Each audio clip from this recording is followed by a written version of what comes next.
நாங்கள் MV SunSea 2010 கனடாவுக்கு வந்த நாங்கள் இந்த வருடம் எங்களுடைய 10வது ஆனிவர்சரியை செலிப்ரேட் பண்ணுறதுக்கு பிரிட்டிஷ் கொலம்பியாவோட தலைநகர் விக்டோரியாவில் வந்து நிற்கிறோம். எங்களுடைய நாங்கள் கனடாவிலே முதல் கால் பதித்த மண்ணில் எங்களுடைய இந்த 10வது ஆனிவர்சரியை கொண்டாடுவதற்காக எங்களுடைய உறவுகளோடு கலந்து இருக்கின்ற இந்த நிமிடத்தில் நாங்கள் அதை ஒரு மற்றற்ற மகிழ்வான தருணமாக எண்ணுகின்றோம். நிகழ்வு இன்னும் சிறிது நேரத்தில் ஆரம்பிக்கும். அனைவரையும் அன்புடன் அழைக்கின்றோம்.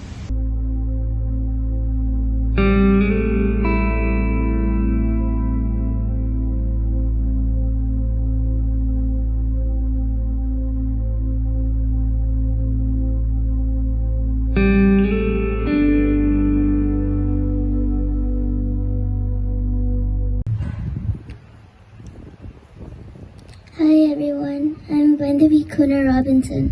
I was born in Vancouver in 2011. Since I was born, I had only gotten to see and hear my father from behind a glass door a few times.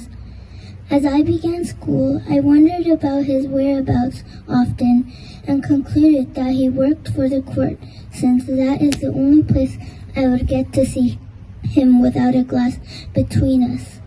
What I didn't understand is why all my friends' fathers lived with them at home and mine did not. I finally asked my mother why my father why all my friends' fathers lived with them at home and mine did not. I finally asked my mother why my father did not live with us like my friends' fathers. That is when my mother told me that in 2010, she and 493 others struggled with little comfort, sleep, food, and water on the MV SunSea. By the grace of God, regardless of all these hardships and the loss of connection to their families at home, they continued on their journey toward a safe and peaceful land called Canada. My mother also told me that 493 passengers, unfortunately one passenger passed away due to health complications. However, he was properly grieved and put to rest with all due respect at sea. Their travels did not stop there. They continued on, and my mother then explained to me that my father had been imprisoned because they entered Canada without documentation, seeking refuge after fleeing a country of war. I was 6 years old when my father was released and granted the opportunity for the first time to hug, kiss, and carry me. That day changed my life, and now I live happily with my father, mother, and sister like others. And education, but a safe and peaceful life beyond all the hardships. Telling people that not only welcomed us, but helped us settle into our new home. I now look at this life we have as a great blessing and am truly grateful to this land and the people among us. Thank you. Good afternoon, everybody. I like to say something on my mother tongue. I'm really proud to say something on my mother tongue. அனைவருக்கும் வணக்கம். நிகழ்வுக்கு வந்திருக்கும் அனைவருக்கும் என்னுடைய வணக்கத்தை தெரிவித்துக் கொண்டு இந்த நிகழ்வுக்கு நாங்கள் கனடாவுக்கு 10வது வருடத்தை பூர்த்தி செய்வதற்கு நாங்கள் வந்திறங்கிய மண்ணிலேயே ஒன்று கூடி இருக்கிறோம். அதற்கு முதல் எல்லாருக்கும் நன்றி. Almost I think 10 years we are in Canada. When we entered the Canada, that time we didn't get that much welcome. I can say they don't want to open their arms and welcome us. But after 10 years, I can see most of our refugee cases are accepted.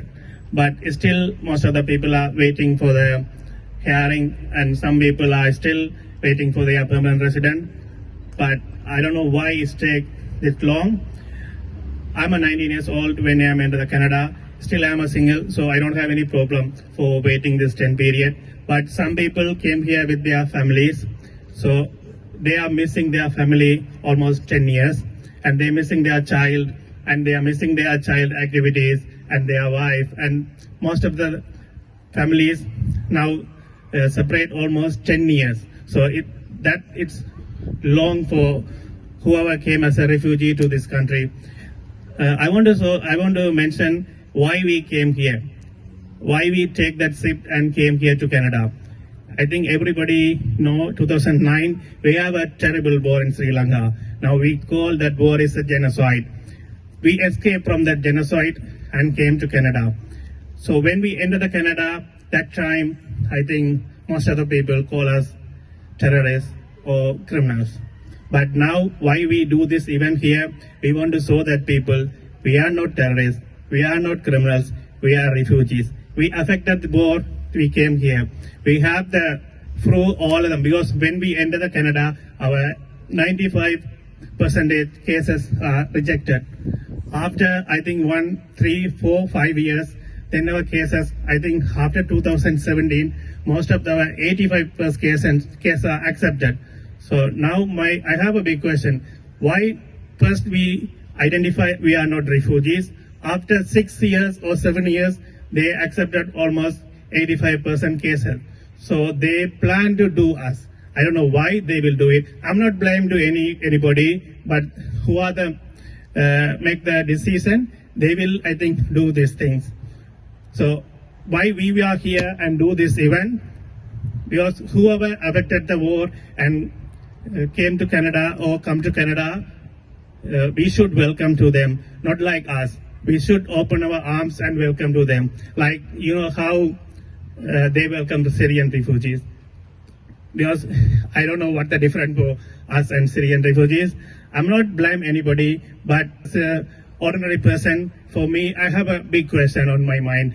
Why we also face the same war, and we also affected the war, and we came here, we didn't get that much welcome. But in Syrian refugees, our Prime Minister go and shake the hand and welcome. So I don't know why, but still we want to do this event. We want to ask who are the make the decision. They should, if any, in future, who came to Canada with this kind of situation, they affect the war and came to Canada. Canada should welcome them as an open arms. That's only our request. And also, I like to thank Canada. Almost 10 years we live here. Canada give us a lot. I want to tell about myself. When I entered Canada, I can't speak a single word in English. I learned here. I finished my high school. I finished my college. But still, 10 years, I'm a refugee. Still, I'm waiting for my permanent resident. I hope I should get my permanent resident maybe next 2 or 3 years.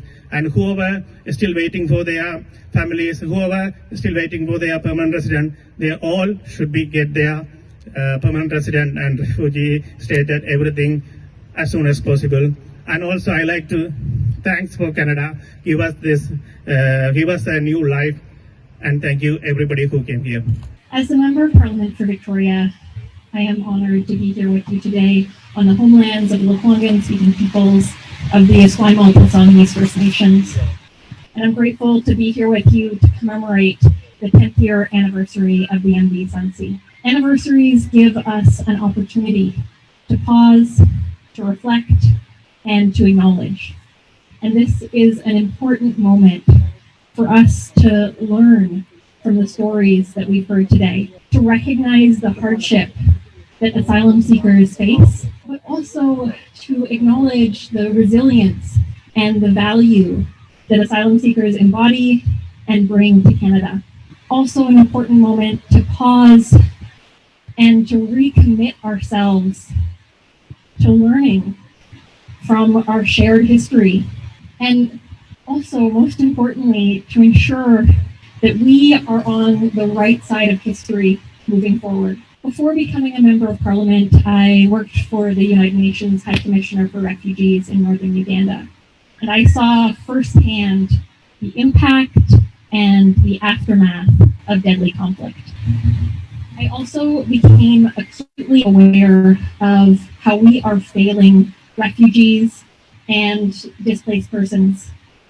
We are facing complex and great challenges in our world today, and we're in a global pandemic, which means that the challenges that asylum seekers face are amplified and made even more complex. Wars and genocide persist.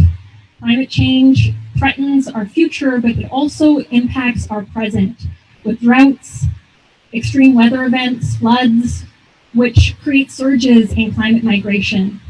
More than ever, we need to recognize the inherent dignity of each person with their own stories and dreams. We need to address the global challenges that cause displacement. And more than ever, we must consider the individual lives that are impacted. We must ensure that we are a welcoming community, a welcoming country, a safe place for those fleeing violence, who, driven by their conviction and their dreams for a better future, overcame immense challenges and arrived at what should have been a safe haven. I am extremely moved hearing the stories today, and the injustice and discrimination that Tamil asylum seekers faced was and remains unacceptable. Each story, each experience is unique, and we must acknowledge that asylum seekers continue to face different forms of injustice and different forms of discrimination, which are impacting asylum seekers and refugees. And we have an obligation not only to refugees and displaced persons, but also to ourselves to build the kind of country that upholds refugee rights, that upholds human dignity. Canada must do better. We must do better. Thank you. I think he had to be off to begin the House sitting at 1:30. Imagine leaving your home. How many of us who've spent our entire lives in Canada can even imagine what it would be like? What would motivate you to leave everything behind? And what bravery and courage you would need in order to embark on that journey. And then worst of all, to arrive and find that that harrowing journey wasn't over. You still had years of a journey left to travel, as we've heard from the speakers here today, and a difficult path. One that saw you arrive here and have those of us in Canada view you as somehow others, not like us, different. Instead, now, thankfully, progress has been made, and even if you don't possess your papers yet, thank you that you are now part of the fabric of your communities. You're part of the fabric of British Columbia. You're part of the fabric of Canada. You've taught us a very valuable lesson, one that we all need to internalize.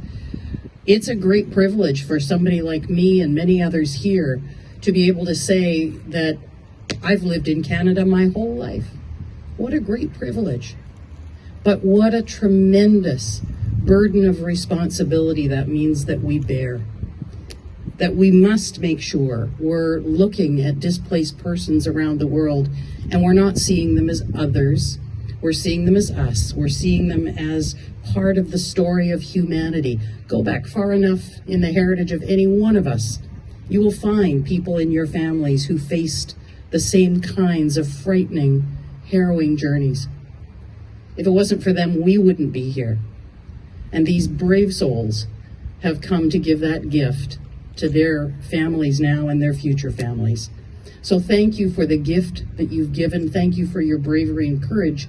And thank you for the lessons that you've taught all of us. Thank you for hosting this today so that we could share in a small way in the journey that you have traveled. Thank you so much. Thank you very much. I'm very honored to be here, and I'm very grateful for the invitation. And carrying on from my colleague from the BC Liberal Caucus, I think that it's so important to recognize that Canada is indeed made up of people from all over the world who have come here and made us a better country. Your story is one that we need to reflect on 10 years later and recognize that you weren't served properly by Canada when you arrived at the shore seeking refuge. that you needed to be treated as all newcomers to Canada historically should be treated and present day should be treated, welcomed as part of the tapestry of this country. My father left a war-torn region. He grew up in Germany, was born in 1939, and arrived as a refugee to Canada as a teenage boy alone. And he was welcomed, and he built a life here, and he raised a family, and he contributed. And what I learned from his story, and what I learned from stories of refugees who come here, is that people who flee their countries seeking a better life come here and make us a better country. And that is what we need to remember, and that is what we need to strive for in our efforts to be better at welcoming people. I thank you for your endurance, for your resilience, and I hope that we can pass forward and move to the place we need to be so that you can all have your full citizenship. Thank you. Thanks so much. Let me begin where this person ended. I embrace everything that she just said. I'm going to start, though, with a brief introduction of myself. I have run the legal aid plan for about 20 years through this entire series of waves of refugee arrivals. We've learned a lot in the process. For those of you who are aboard the SunSea, I need to know Canada has learned a lot, and I'll explain why I think what you have gone through has helped us not have anyone else go through that again. In my work, apart from doing legal aid and actually representing legal aid clients, I also work at a senior level with the National Action Committee on Access to Justice. I've been part of the UN delegation around access to justice issues, and I do quite a bit of work in developing justice systems around legal aid. So if I told you a story about an individual who had been ordered released 3 times, but was still in custody, and where there was a judicial review that eventually found that the government had engaged in an abusive process in keeping that person in custody, you would probably think I was talking about Uganda or Ukraine or Bahamas or any of the other places I might have done some work, but I'm not. That happens here. One of the things that I want to do is acknowledge for those of you who were aboard the SunSea, you spent unnecessary time in custody, in jail, sometimes called in detention, which is kind of a softer word. The reason why I think we've learned from this, and I really was hoping that we would have heard from Gary already, who is over here.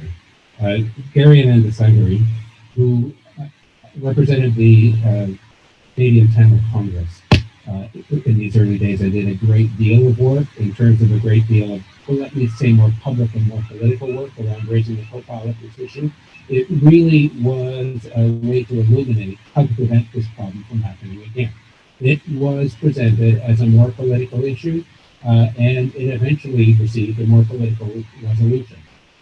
I think that what all of Canada who watches has learned is that being more transparent about what we're doing, who we're doing it to, and why it's happening that way is a very important part of our sense of what justice is in Canada. And I really do want to acknowledge Gary's work. I get to work with a lot of remarkable lawyers in several different countries. There are very few who have stepped up, done the coordinating work, done the political work to make such a material difference to what's happening, and in my view, has changed the way immigration works as a result. So my appreciation to all of you who have suffered so much through all of this. I appreciate that the system is not perfect. I appreciate that it is continuing to take too long. But many of us are doing what we can to remedy that. And your community is doing more than most other communities to do that. Thanks so much. Thank you for this great, proud opportunity for me to mention a few things here. First of all, I would say thank God for Canada and the legal system and the legal services. I have been a privileged person. I would count myself a privilege because I have been through the Civil War, troubled and left the country as a refugee, but was able to join my family without going through the refugee process. However, I was there when the 492 people arrived, and the legal service was how they were working hard with the people. You may keep saying that that didn't happen, but I am looking at it. What an amazing thing Canadian government did, because this is not to just boast, but just to tell you the truth, because the people who came here, handcuffed, shackled, all that, but after some time, it disappeared.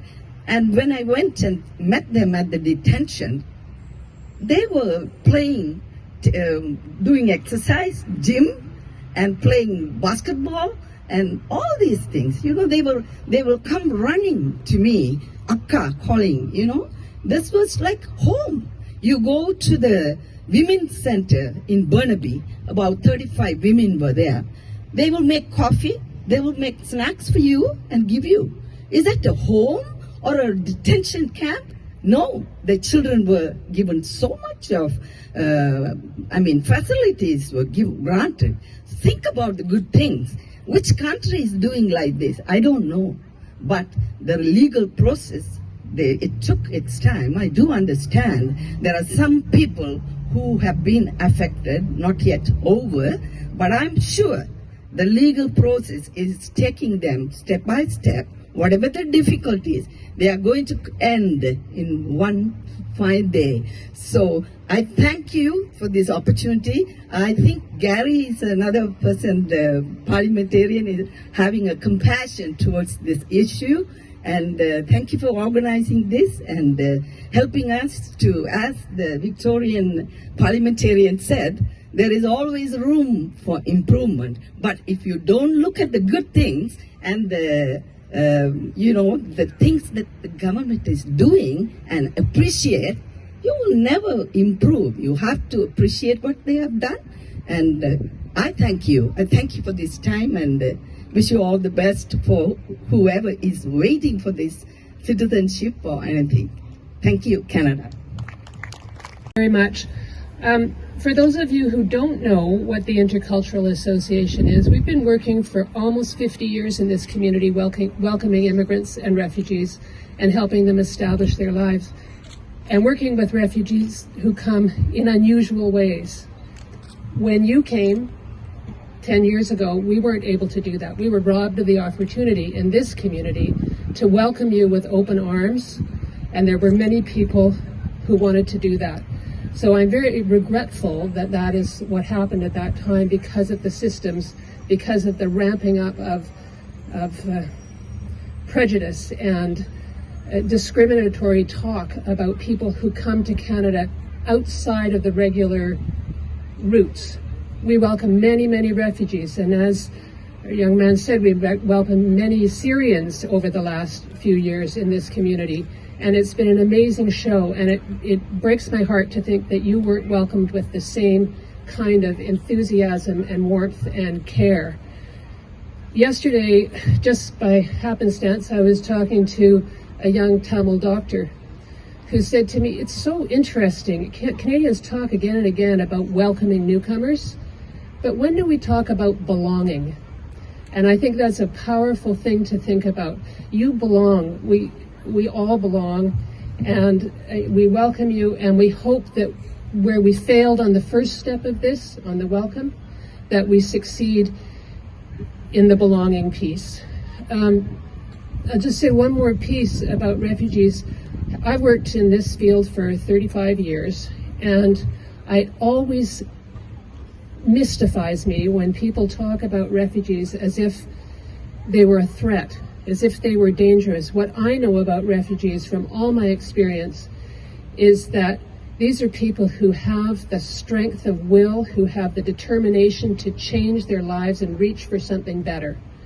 And what that means is what they come to this community with, what they come to Canada with, what we come to Canada with. My refugee experience is several hundred years old in my family's background, but People come with a determination to make a good life, to make this community a strong community, to make this country a strong country.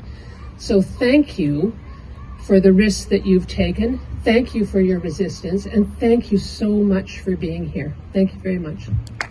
Absolutely privileged to be here with all of you on the traditional lands of the Esquimalt, the Songhees people. And I want to first start by thanking a number of people and organizations at the outset, especially from 2010. I know the Red Cross was very active at that time. The Legal Aid Society did an incredible amount of work on the ground and fought so many battles with some great lawyers from British Columbia.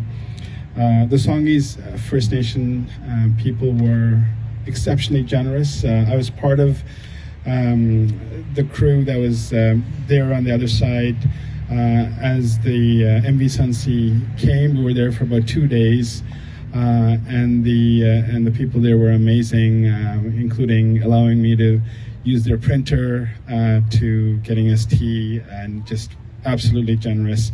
Mark, I think, is here somewhere. Yes, there's one Mark and there's the other Mark who we were the only two members of the community that were actually there along with the national media, and I want to just acknowledge him and Radhaka, who was an interpreter. Can you wave, please? She was an interpreter from day one, and she's been still working through many of the cases and many of the others that are here. This event came together in the very last minute, and I really have to credit Murray Rankin for his friendship and his support in this, because Murray, as you may know, was the former member for Victoria, member of Parliament for Victoria, and we worked very closely on a few issues, but he's been a great friend, and thank you, Murray, for your advice in how to put this together, and all my elected officials, elected colleagues from the different levels of government, but particularly Laura Collins, who's the MP for Victoria and our host MP for today. There's a lot for me to say, but I can tell you, and maybe I want to start with sharing with you my pain, why I'm hurting today, and I hurt almost every day since the MV SunSea came. 492 people set out, 493 people set out, sailed the Pacific Ocean. They were in a in a boat that most people wouldn't even get onto. They couldn't in fact sell it. They couldn't even give it away. It took, I think, millions of dollars to just destroy the boat. But they took this journey in the hopes of having a better life, in the hopes of being able to reset the calamity that existed in their lives. They came because they were the victims of war. They fled genocide. Many of them had open wounds. You can see the scars. You could see the individual whose arm was gone, or with actual wounds on their legs or on their backs. There's a child, there's an infant with shrapnel in his head. But the deeper wounds are not ones that we can see. They're much deeper. They're the ones that live with us forever. These are the ones that limit us from sleeping at night, makes us question who we are, makes us question humanity, and the trauma of having seen so much loss in their lives. This is the story that when these folks left Sri Lanka, got onto a boat and made that journey, this is the cargo that they were carrying. This is the baggage that they carried with them. The world has changed since 1945, when we said the last war, the war to fight all wars. And we said we have a system in place that respects people, that keeps people accountable for atrocities, but that also protects those who are fleeing. The Refugee Convention was signed in 1951. Canada is a proud signatory to it, and many would say we were part of drafting it. But in moments like 2010, our morals lapse. We can look at children being in detention, having tea, as something positive. Or we can be outraged that children are in detention. And I know many of you, if not all of us, were just incensed when we saw children at the border of the US-Mexican border who were detained, who were stripped from their families, and who were agonizing and crying for help. We saw it on TV, but you know what? When these kids were locked up in Burnaby, we weren't able to see them. Nobody saw them, or very few people saw them. And in that little place, yeah, they had to make do and be happy. But the hurt lasts forever. And if the journey ended there, and if the experience changed after that, I think maybe this would be a different conversation today. வணக்கம் நண்பர்களே, இன்றைய தினம் August 13 கனடாவை நாங்கள் வந்தடைந்து 10 வருடங்கள் பூர்த்தியாகின்றது. 2010 ஆண்டு ஜூலை 5ஆம் திகதி 493 ஈழத்து அகதிகளை ஏற்றிய MV SunSea என்ற கப்பல் கனடா நோக்கி தனது பயணத்தை ஆரம்பித்தது. எத்தனையோ வலி நிறைந்த ஒரு பயணம், இவ்வளவோ சோதனைகள் வேதனைகளை தாண்டிய பயணம் 40 நாட்கள் எங்களுடைய பயணத்திற்கு எடுத்தது. பசிபிக் சமுத்திரத்திலே எம்மோடு ஒன்றாக பயணித்த திரு நேசன் அவர்கள் எம்மை விட்டு பிரிந்தார். கப்பல் சுமார் 30 நிமிடங்கள் நிறுத்தப்பட்டு நேசன் அவர்களின் தகனம் பசிபிக் சமுத்திரத்திலே நடைபெற்றது. அதன் பின்னர் நாங்கள் ஒவ்வொருவரும் வேதனையோடு கனடா கரையினை வந்திறங்கினோம். 10 வருடங்கள் ஓடி கடந்து விட்டன. இந்த 10 வருடங்களுள் எவ்வளவு மாற்றங்கள்! எம்மோடு வந்தவர்கள் பலர் இன்று எம்மோடு இல்லை, இறந்து விட்டார்கள். பலர் அகதி கோரிக்கைகள் நிராகரிக்கப்பட்டு நாடு கடத்தப்பட்டு விட்டார்கள். பலர் அகதி கோரிக்கையை முன்வைக்க முடியாத நிலையிலே உள்ளார்கள். இன்னும் பலர் அகதி கோரிக்கைகள் ஏற்றுக்கொள்ளப்பட்டு நிரந்தர வதிவிட உரிமை, அதாவது PR கிடைக்காது இருக்கின்றார்கள். PR கிடைக்காத காரணத்தினால் தாயகத்திலே உள்ள தங்களுடைய குடும்ப உறவுகளை ஸ்பான்சர் செய்ய முடியாத நிலையிலே பலர் உள்ளார்கள். இவ்வாறு 10 வருடங்களாக எங்களுடைய வலிகள் தொடர்ந்த வண்ணமே உள்ளன. இன்றைய தினம் நாங்கள் வந்திறங்கிய கனடாவின் விக்டோரியா தீவிலே எம்மவர்கள் வன்கூவரில் வாழ்கின்ற எமது உறவுகள் ஒன்று கூட உள்ளார்கள். கொரோனா காரணமாக மட்டுப்படுத்தப்பட்ட அளவிலே அங்கே பார்வையாளர்கள் கலந்து கொள்வதற்கு அனுமதி வழங்கப்பட்டுள்ளது. அரசியல் பிரமுகர்களும் அந்த இடத்திலே கலந்து கொள்ள இருக்கின்றார்கள். சமூக இடைவெளியை கடைபிடித்து எம்மவர்கள் அங்கே ஒன்று கூடுகின்ற வேளையிலே நாங்களும் வாழுகின்ற எங்களுடைய மாகாணங்களிலிருந்து எங்களுடைய ஆதரவினை அவர்களுக்கு தெரிவித்துக் கொள்கின்றோம். இப்பொழுது எங்களுடைய வலி நிறைந்த பயணத்தை நினைந்து ஒரு கவிதையினை இங்கே சமர்ப்பிக்கின்றேன். கடலேறி வந்து வருடங்கள் 10, ஆழக்கடல் தாண்டி ஈழப் பெருங்குடிகள் மேலைக்கரை தொட்டு வருடங்கள் 10 என்று, பசிபிக் சமுத்திரத்தை கடந்து பனியுறையும் தேசத்தை அடைந்து வருடங்கள் 10 என்று.